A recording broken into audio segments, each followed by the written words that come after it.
We'll be looking at the early chapters of Matthew's Gospel. They're the kind of stories that often we only read for evangelistic carol services or children's nativities. It's Matthew who gives us the wise men, the gifts of gold, frankincense and myrrh, the Star of Bethlehem, and also Herod slaughtering the infants, and the kind of Christmas stories that get left out of carol services. So that they're fascinating stories to delve into.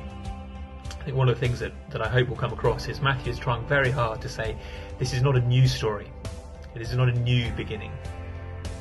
In many ways, Matthew's Gospel is chapter 40 of a story that began in Genesis and was put on pause with Malachi at chapter 39.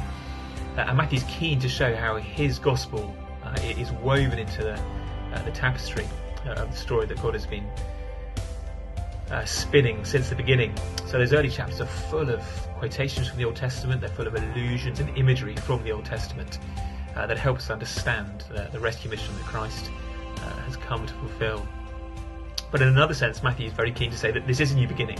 In fact, the opening words of his Gospel are very literally the book of the Genesis of Jesus Christ.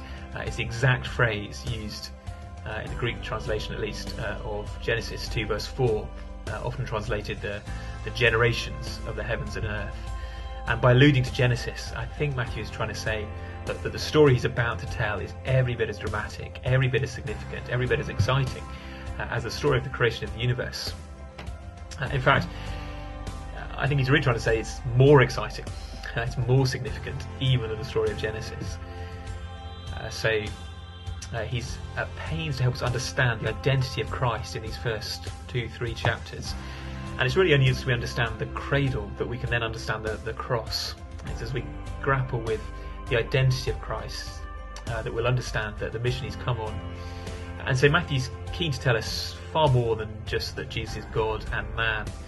The way he speaks about Christ, the Christ of the cradle, in these early chapters is incredibly rich and deep, and will set us up to understand the rest of Matthew's Gospel, indeed the rest of the New Testament, and the Christ of the cross. So I'm looking forward to exploring these stories. What is going on with the Star of Bethlehem?